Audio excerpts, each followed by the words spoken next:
Hi beautiful people, welcome back to my YouTube channel. This is me guys Srisan and you are watching Sun Non-Stop. तो guys दोबारा से एक नई video लेकर आ चुके, तो फटाफट से लाइक सब्सक्राइब एंड शेयर कर दीजिएगा। सेकंड चैनल का लिंक भी डिस्क्रिप्शन के अंदर है, वहां पे जाइए लाइक एंड सब्सक्राइब कीजिए। आज की जो हमारी वीडियो ऑपरेशन सिंदूर टोटल डोमिनेशन एक्सप्लेन्ड है। आपको पता है ऑपरेशन सिंदूर के ऊपर एक डॉक्यूमेंट्री भी आ चुकी है जो कि बहुत ज्यादा तहलका जो है वो पाकिस्तान के अंदर मचा चुकी है, और वो तो खैर नहीं उसके ऊपर रिएक्शन वीडियो बना सकते बिकॉज अगर बनाएंगे तो कॉपीराइट आ जाएगा उसके ऊपर और वीडियो टेक डाउन भी हो सकती है। तो अभी जो है ना देखते हैं कि उसको एक्सप्लेन जिस तरह से किया गया है वो वीडियो देख लेते हैं। तो ऑपरेशन सिंदूर इंडिया पाकिस्तान की हिस्ट्री के अंदर जो है ना वो जैसे बाकी वॉर हुई थी ना, इसको भी वैसे ही याद किया जाएगा बिकॉज ये एक छोटा मोटा ऑपरेशन नहीं था भाई, बहुत बड़ा था, नींदें उड़ गई थी। तो लेट्स स्टार्ट द वीडियो। 22 अप्रैल 2025 ये उन तारीखों में से एक है जिसे भारत के लोग ना तो कभी भूल सकते हैं ना ही कभी माफ़ कर सकते हैं, क्योंकि इसी दिन पाकिस्तान के हैविली आर्म्ड आतंकियों ने पहलगाम की बैसरन घाटी में 26 इनोसेंट सिविलियंस की जान ली थी और इस हमले की जिम्मेदारी ली थी पाकिस्तानी आतंकी संगठन लश्कर की प्रॉक्सी TRF ने। हालांकि इस हमले को अंजाम देने के बाद पाकिस्तान के जो अथॉरिटीज़ हैं वो ये तो जानती थी कि भारत इसका जवाब जरूर देगा, लेकिन शायद उन्हें और उनके साथ साथ पूरी दुनिया को भी इस बात की बिल्कुल भी उम्मीद नहीं थी कि इस बार भारत का जवाब केवल LOC या POK के आसपास के क्षेत्रों तक सीमित नहीं रहने वाला है, बल्कि वो रावलपिंडी और सरगोदा जैसे पाकिस्तान के हाईली सेंसिटिव डिफेंस एरियाज तक भी पहुंचेगा। और बस फिर क्या था, पहलगाम हमले के ठीक 2 सप्ताह बाद भारत ने एक ऐसी कार्रवाई करी जिसमें सिर्फ 4 दिन और to be precise just 88 hours में भारत की फोर्सेस ने so called nuclear armed state को घुटनों पर आने के लिए मजबूर कर दिया और इस ऑपरेशन का नाम था ऑपरेशन सिंदूर। तो जय हिंद डिफेंस लवर्स, स्वागत है आप सभी का डिफेंस ज्ञान सीरीज के एक बेहद ही फ्रेश एपिसोड में। और आज के इस एपिसोड में हम बात करेंगे ऑपरेशन सिंदूर के उन 4 दिन के बारे में जिसमें पाकिस्तान के साथ साथ पूरी दुनिया ने भारत की ताकत की झलक देखी थी। और इस बात में कोई संदेह नहीं है कि ये 4 दिन भारत के दुश्मन के लिए कयामत वाले दिन की तरह थे। सही बात है। आज के इस खास एपिसोड में, so without wasting any time let's begin. क्योंकि हमें तो पता ना, हमने ये चीज एक्सपीरियंस की थी। जिंदगी रुक जाती है। वॉर अप्रैल 2025 से लेकर 7 मई 2025 की सुबह तक ये जो 15 दिन का समय होता है, तो इस समय में भारत खाली नहीं बैठता है। इस दौरान भी भारत के द्वारा पाकिस्तान के खिलाफ कई सारे नॉन मिलिट्री एक्शंस लिए जाते हैं, जैसे कि इंडस वाटर ट्रीटी को सस्पेंड करना और इंटरनेशनल लेवल पर डिप्लोमेसी के माध्यम से पाकिस्तान की आतंकी गतिविधियों को एक्सपोज करना। यानी कि आप ये भी कह सकते हैं कि पहलगाम हमले के बाद से अगले 15 दिन तक भारत पाकिस्तान को डिप्लोमेटिक डंडा करने से लेकर उसके लिए एक प्रॉपर मिलिट्री एक्शन प्लान करता है। और इस दौरान टारगेट्स लॉक किए जाते हैं, वेपन्स डिसाइड होते हैं और फिर समय आता है 7 मई 2025 का समय सुबह के 1 बजे से 1:30 बजे के बीच में। और ये था पाकिस्तान के लिए रैथ ऑफ गॉड वाला मूवमेंट।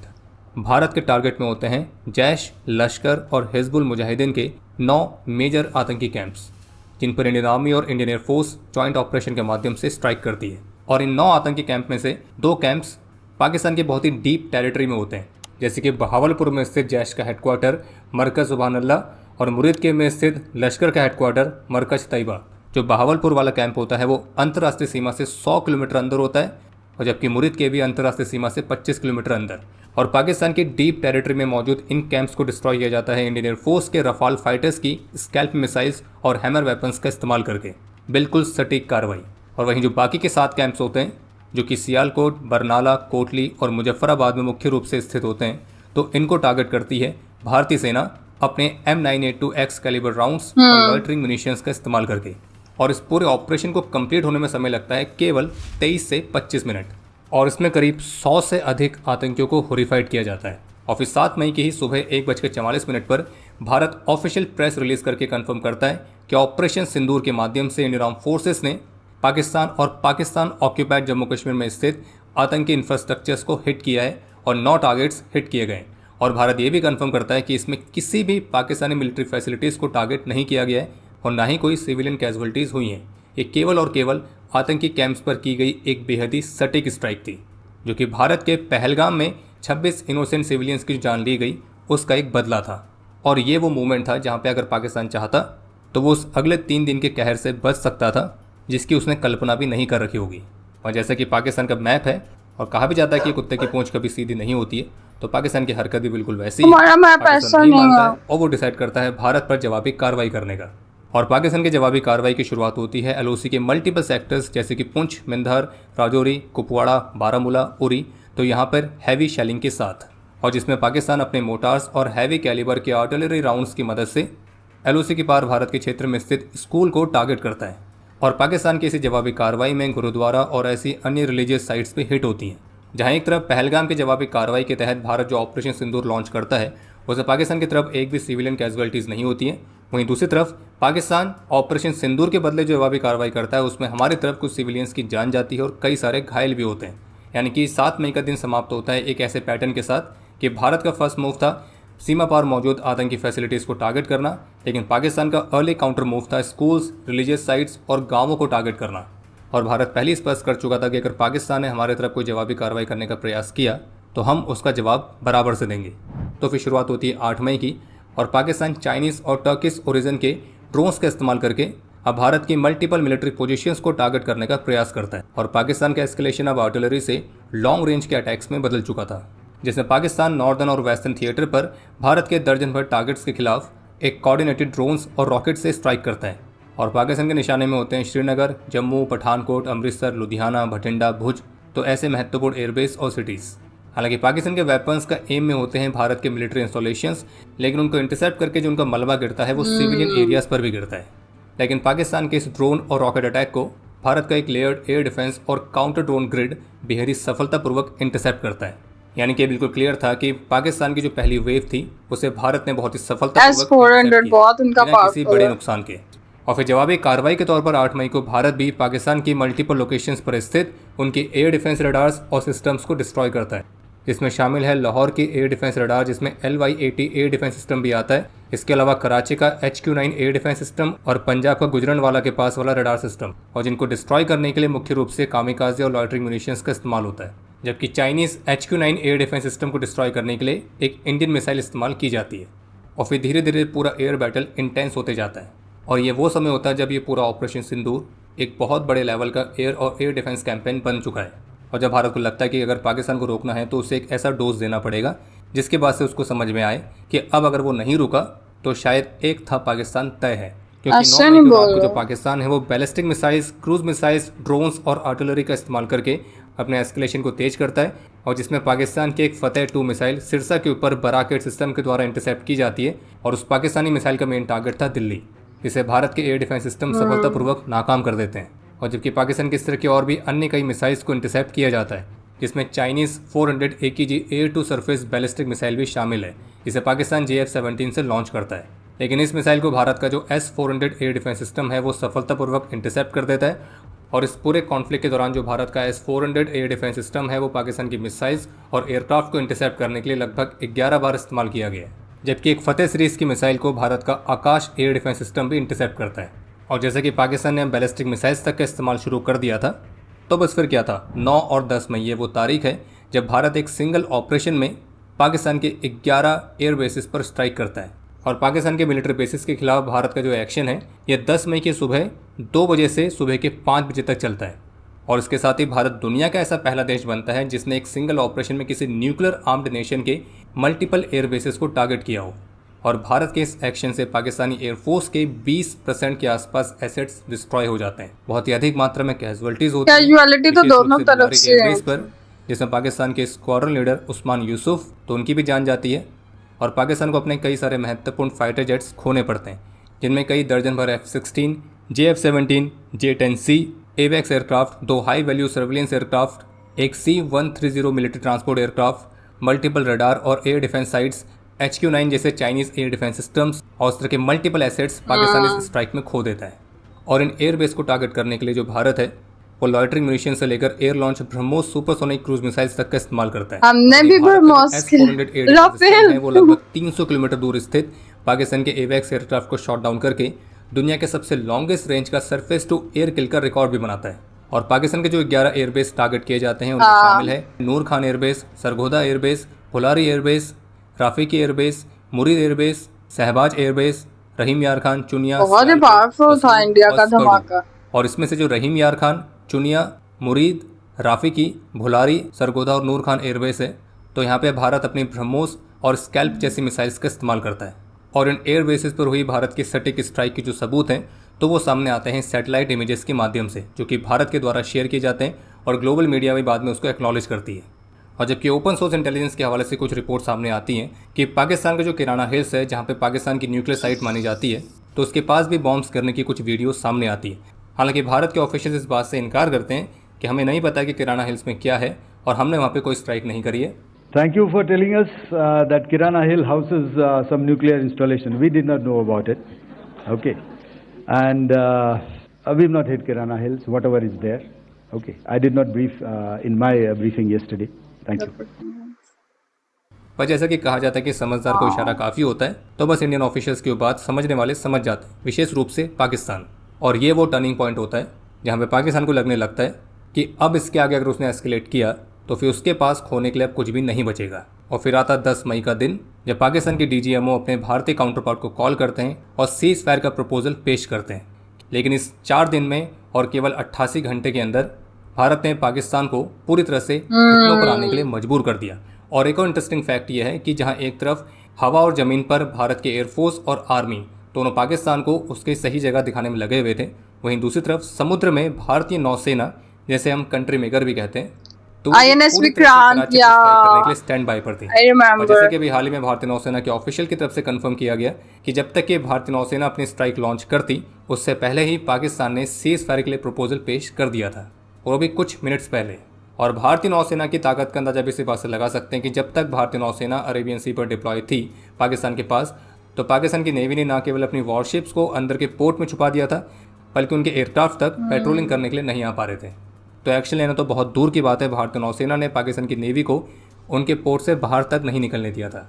और ये भारत का जो ऑपरेशन सिंदूर है, ये एक मिलिट्री एक्सपर्ट्स और पॉलिसी मेकर्स के लिए एक केस स्टडी की तरह है, और अक्सर वॉर कॉलेज के लेक्चर्स में इसकी चर्चा होती है, क्योंकि इससे भारत ने यह दिखाया कि कैसे एक टाइम बाउंड मैनर में आप एयर पावर, ड्रोन्स और प्रिसिशन वेपन्स का इस्तेमाल करके एक लीगली फ्रेम्ड ऑपरेशन को कंडक्ट कर सकते हैं टेररिज्म का रिस्पॉन्ड देने के लिए, और वो भी बिना किसी फुल स्केल वॉर को एस्केलेट किए। भारत ने यह भी डेमोन्स्ट्रेट किया कि एक न्यूक्लियर राइवल्स के बीच में भी एक कंट्रोल्ड एस्केलेशन पॉसिबल है, अगर आपके टारगेट, कम्युनिकेशन और पॉलिटिकल ऑब्जेक्टिव्स बिल्कुल क्लियर हैं। तो भारत ने यह भी डेमोन्स्ट्रेट किया कि कैसे मिलिट्री कैंपेन को लॉन्च किया जाता है और कैसे उसे अपने टर्म्स पर ख़त्म किया जाता है। और एक इंटरेस्टिंग बात यह है कि इस ऑपरेशन को अंजाम देने के लिए भारत ने जो वेपन्स इस्तेमाल किए थे, तो वो भी बहुत ही सोच समझ के इस्तेमाल किए गए थे, जिससे भारत के ऑब्जेक्टिव्स भी पूरे हो जाएं और एक न्यूक्लियर थ्रेट का खतरा भी ना बढ़े। और उसके लिए भारत ने किसी भी सरफेस टू सरफेस मिसाइल का इस्तेमाल नहीं किया था। और भारत के जो वेपन्स इस्तेमाल हुए थे उनमें मुख्य रूप से शामिल है air launch BrahMos supersonic cruise missile, जो कि Su-30 MKI फाइटर जेट से लॉन्च की गई थी। इसके अलावा स्कैल्प और हैमर जैसे वेपन्स जो कि रफाल से लॉन्च किए गए थे। बाकी हेरॉप, वॉरमेट 5.0, rampage, Excalibur ammunition, Nagastra loitering munitions, तो उनका विशेष रूप से इस्तेमाल किया गया था, चाहे आतंकी कैंप्स को डिस्ट्रॉय करना हो या फिर पाकिस्तान की मिलिट्री बेसिस को। और इस ऑपरेशन के दौरान जो भारत ने आतंकी कैंप्स को एक सिंगल नाइट में डिस्ट्रॉय किया था, तो उसमें कई सारे हाई वैल्यू टारगेट्स भी एलिमिनेट हुए थे, जिनमें शामिल है यूसुफ अजहर, अब्दुल मलिक रौफ और मुदस्सिर अहमद। ये वो आतंकी हैं जो कि IC-814 हाईजैकिंग और पुलवामा ब्लास्ट से लिंक रखते हैं। और फिर बाद में स्विस थिंक टैंक की रिपोर्ट ने भी इस बात को खुलासा किया कि कैसे इस ऑपरेशन में वो पाकिस्तान था जो कि सीज फायर चाहता था, और भारत के S-400 ने कैसे ब्रह्मोस और रैम्पेज मिसाइल से पहले पाकिस्तानी एयरफोर्स को एम्बुश कर दिया था। और फिर बाद में भले ही पाकिस्तान ने प्रोपेगेंडा रन करने का पूरा प्रयास किया था कि उनके बेसिस बिल्कुल पहुंचाया है, भारत के मल्टीपल एयरक्राफ्ट उन्होंने गिराए हैं, तो वो सारे के सारे दावे केवल प्रोपेगेंडा थे और उनको आज तक पाकिस्तान साबित नहीं कर पाया, और केवल एडिट की गई पिक्चर्स ही शेयर की गई। हाँ, भारत के एक एयरक्राफ्ट के शॉट डाउन होने की बात होती है, लेकिन उसकी भी पुष्टि अभी तक नहीं हुई। क्या मतलब और अगर ये मान भी लिया जाए कि इस कॉम्बैट में भारत को एक एयरक्राफ्ट को लॉस हुआ था, इसके बावजूद भी केवल इसी के बारे में बात करना या इसको लेकर पाकिस्तान द्वारा एक नैरेटिव बिल्ड करना, तो ये बिल्कुल वैसा ही है कि आप केवल एक पेड़ पर फोकस कर रहे हैं, वहाँ दूसरी तरफ भारत के फोर्सेस ने साफ कर दिया। बाकी भारत ने तो साबित कर दिया कि उसके खिलाफ अगर कोई आतंकी गतिविधि करेगा, तो फिर चाहे भारत की वो एडवर्सरी एक न्यूक्लियर स्टेट ही क्यों ना हो, तो उसके बावजूद भी भारत जरूरी कार्रवाई करने में पूरी तरह से सक्षम है। लेकिन इस पूरे ऑपरेशन सिंदूर का सबसे मेन पार्ट ये बिल्कुल भी नहीं है कि हमने उनके कितने एसेट्स गिराए, उनने हमारे कितने गिराए, या किस जेट ने किस जेट को गिराया, बल्कि एक्चुअल में इस पूरे ऑपरेशन सिंदूर के जो सबसे मेन पार्ट है वो ये कि भारत की डॉक्ट्रिन जो शिफ्ट हुई है वो देखने लायक है कि कैसे दशकों तक भारत क्रॉस बॉर्डर टेररिज्म के मामले में संयम बरतता था और केवल नेगोशिएशंस और एक लिमिटेड कोवर्ट एक्शंस के माध्यम से ही एक्शन लेता था, और ओवर्ट मिलिट्री एस्केलेशन को अक्सर अवॉइड करता था, और अगर एक्शंस ले भी जाते थे तो वो LOC और POK जैसे रीजन के आसपास ही सीमित होते थे। लेकिन इस ऑपरेशन सिंदूर में भारत ने पाकिस्तान के सेंटर तक स्ट्राइक करके दिखाई है और पाकिस्तान के न्यूक्लियर ब्लफ को पूरी तरह से एक्सपोज किया है, और ये साबित किया है कि जो भी भारत के खिलाफ आतंकी गतिविधियों में शामिल होंगे तो फिर पाकिस्तान में ऐसी कोई भी जगह नहीं है जो कि भारत की जवाबी कार्रवाई से अछूती हो, और अब पाकिस्तान में फिर कहीं भी सेफ नहीं है। और एक स्टडी ये भी रिवील करती है कि जो ऑपरेशन सिंदूर है वो इस रीजन का पहला एक ट्रू नॉन कॉन्टैक्ट वॉरफेयर था, क्योंकि इस ऑपरेशन में किसी भी देश की ग्राउंड फोर्सेस ने फिजिकली एक दूसरे की बाउंड्री को क्रॉस नहीं किया था। अब ये भी कह सकते हैं कि ऑपरेशन सिंदूर में बेसिकली भारत ने एक रियल टाइम में अपनी नई प्लेबुक को टेस्ट किया है, और अब लगभग 1 साल पूरा हो चुका है ऑपरेशन सिंदूर को, और तब से लेकर अभी तक भारत ने drones, layered air defence system, electronic warfare systems, इन सभी के प्रोक्यूरमेंट्स को और भी तेज किया है, सिस्टम्स को और भी ज़्यादा इंटीग्रेट किया जा रहा है। और इस ऑपरेशन से पाकिस्तान को जो लाइसेंस मिले वो उसके लिए बेहद ही ज़्यादा अनकंफर्टेबल है, लेकिन बाकी दुनिया के लिए जो ऑपरेशन सिंदूर है वो एक केस स्टडी की तरह है कि कैसे एक न्यूक्लियर शैडो के अंडर भी आप शॉर्ट और शार्प एयर वॉर लड़ सकते हैं और अपने ऑब्जेक्टिव्स को पूरा करके अपने टर्म्स पर उससे बाहर भी आ सकते हैं। और ऑपरेशन सिंदूर तो US जैसी सुपर पावर के लिए भी बहुत बड़ा एग्जाम्पल है, क्योंकि वो सुपर पावर होते हुए भी ईरान के साथ कॉन्फ्लिक्ट से अब चाहकर भी बाहर नहीं आ पा रहा है, लेकिन वहीं दूसरी तरफ भारत ने करके दिखाया, और वो भी एक न्यूक्लियर आर्म्ड स्टेट के साथ। और बाकी जैसा कि भारत और भारत के फोर्सेस बार बार क्लियर कर चुके हैं कि ऑपरेशन सिंदूर समाप्त नहीं हुआ है, वो अभी भी जारी है। तो इसी नोट के साथ हम इस वीडियो को ओके गाइज, ये थी सारी वीडियो। और ऑपरेशन सिंदूर की अगर बात की जाए तो उस टाइम पे यार वाकई बहुत डर लगता था। हमारा घर जो है ना वो ऐसे है कि मतलब एक पॉइंट पे यहाँ पे थोड़ी सी दूर करके भी ना ब्लास्ट वगैरह होने स्टार्ट हो गए थे, तो हमारे घर में सही आवाजें आती थी। एक रात हम सो रहे थे, एकदम से दरवाजा खटक करके हुआ ऐसे करके, तो उस दिन जो है ना वो बॉम्ब गिरे थे इधर, मतलब उन्होंने जो है राफेल से जो किया था, तो इधर बोला गया जो हमने उनके इतने राफेल गिरा दिए, ये गिरा दिया वो, लेकिन यहाँ पे कोई सबूत के तौर पर हमें राफेल का एक टुकड़ा भी नहीं इन्होंने दिखाया कि चलो हम लोग देखते सही कि भाई हमारी कंट्री ने कोई कारनामा किया है। तो जब पूछा गया तो उन्होंने कहा जी it's all on social media, हमारे डिफेंस मिनिस्टर ने ये बोल दिया। और 14 अगस्त के मौके पर अभी जो है वो इंडिया वालों ने ऑपरेशन सिंदूर के ऊपर एक डॉक्यूमेंट्री, वही पूरी वीडियो बना के और पूरी मूवी टाइप बना के ना उन्होंने चढ़ा दी है भाई। उसके ऊपर है, मुझे याद नहीं आ रहा किस चैनल के ऊपर उन्होंने अपने लगाई हुई है, जी प्राइम आई थिंक सो, ऐसे करके किसी चैनल के ऊपर उन्होंने अपलोड कर दी है डॉक्यूमेंट्री। तो उन्होंने पाकिस्तान को कहा कि भाई ये 14 अगस्त का गिफ्ट तुम्हारे लिए। मतलब गाइज, आप लोगों को आज की वीडियो कैसी लगी जरूर बताइएगा। ऑपरेशन सिंदूर जारी है कि खत्म हो गया? बिकॉज पाकिस्तान ने जो है वो एक डील भी कर ली है ना, तो उसमें के अंदर जो है वो सऊदी अरब है, ईरान है और डिफरेंट और कंट्रीज भी हैं कि अगर उस एक कंट्री के ऊपर जो है वो कोई भी अपना कदम बढ़ाएगा तो बाकी सारी कंट्रीज मिलकर जो है वो एक कंट्री के खिलाफ हो जाएंगी। तो ये भी है, तब हमने कहा जी ऑपरेशन सिंदूर सुना कि ऑपरेशन सिंदूर खत्म हो चुका था। गाइस, आप लोगों को क्या लगता है, ऑपरेशन सिंदूर जारी है या खत्म हो गया? तो जरूर बताइएगा। लाइक, सब्सक्राइब एंड शेयर कीजिएगा। चल गए नेक्स्ट वीडियो के अंदर। Bye bye.